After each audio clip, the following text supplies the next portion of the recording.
माँ, ये राधिका है, तुम्हारी बहू। राधिका गांव में हॉस्पिटल में नर्स का काम करती है। बस हम दोनों में दोस्ती हो गई और हमने शादी कर ली। राधिका, माँ के पैर छू। अरे चल हट नालायक। अरे मैंने क्या क्या सपने देखे थे कि तेरी शादी किसी अमीर घर में करूंगी और दहेज में लाखों रुपए लूंगी, और तू गांव की इस मामूली लड़की को मेरी बहू बनाकर ले आया।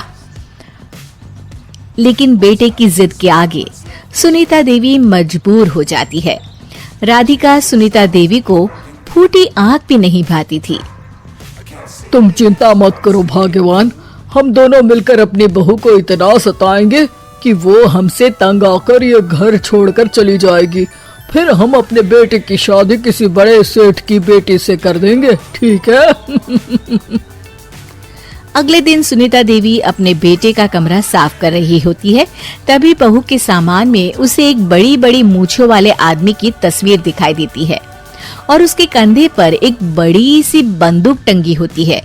तस्वीर के नीचे लिखा होता है डाकू मंगल सिंह। ये किसकी तस्वीर है बहू? ये मेरे पिताजी की तस्वीर है।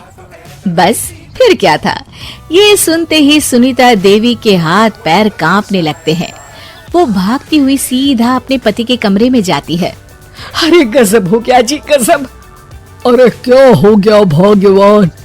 हमारी बहू एक मशहूर डाकू मंगल सिंह की बेटी है। हे भगवान, अब क्या होगा? क्या कहा?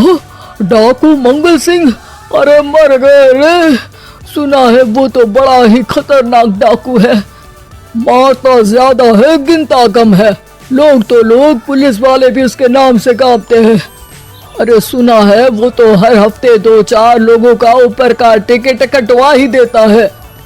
हे भगवान, अब हम क्या करेंगे?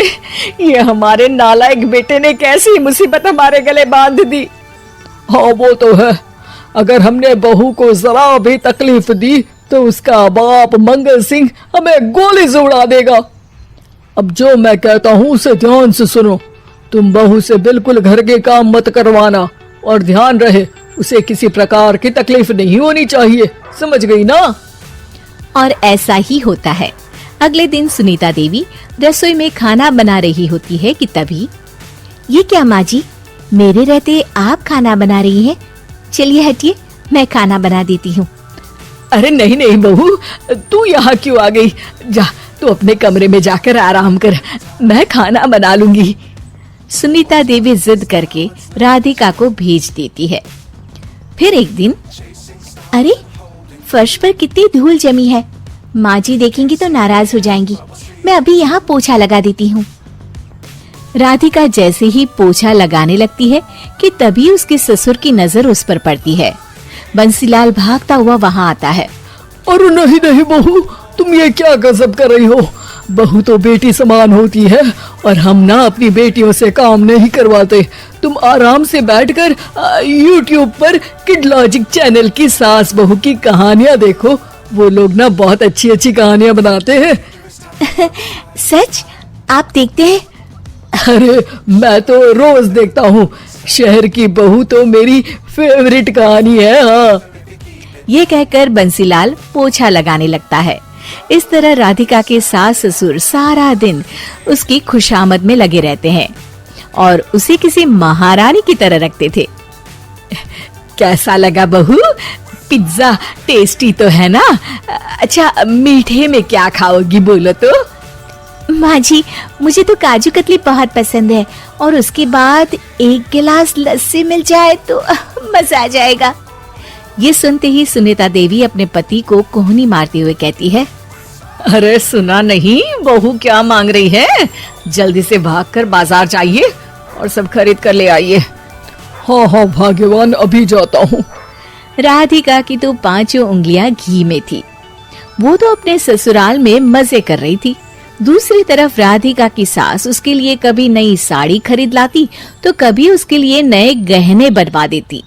फिर एक दिन डाकू मंगल सिंह अपनी बेटी राधिका से मिलने अपने आदमियों के साथ आता है। उन सबको देखते ही राधिका के सास ससुर डर के मारे कांपने लगते हैं।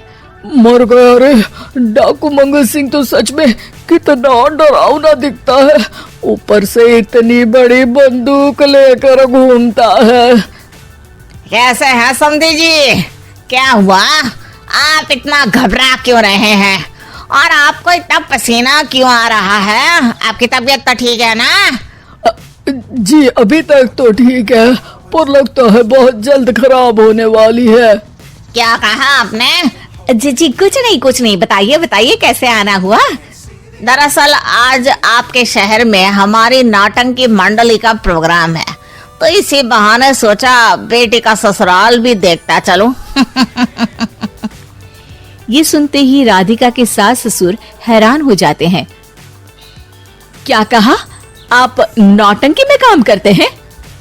हाँ माँ जी, पिताजी डाकू की एक्टिंग बहुत अच्छी करते हैं, उन्हें तो कई अवार्ड भी मिल चुके हैं। और ये बंदूक, ये तो असली लगती है। तभी राधिका के पिताजी अपनी नकली मूंछ निकालते हुए कहते हैं, इस मूंछ की तरह यह बंदूक भी नकली है। ये तो छर्रे वाली बंदूक है, इससे तो मैंने आज तक चिड़िया भी नहीं मारी। और खोदा पहाड़ और निकला चूहा, इसका बाप तो मामूली नौटंकी वाला निकला, और हम इससे डर कर बहू की नौकरों की तरह सेवा कर रहे थे। आपने सही कहा जी, इसके पीछे मेरे कितने पैसे खर्च हो गए और काम कर करके मेरी तो कमर टूट गई सो अलग। अरे बहू, तूने अपने पिताजी के बारे में हमें पहले क्यों नहीं बताया? राधिका मुस्कुराते हुए कहती है, आपने तो कभी पूछा ही नहीं ना माँ जी।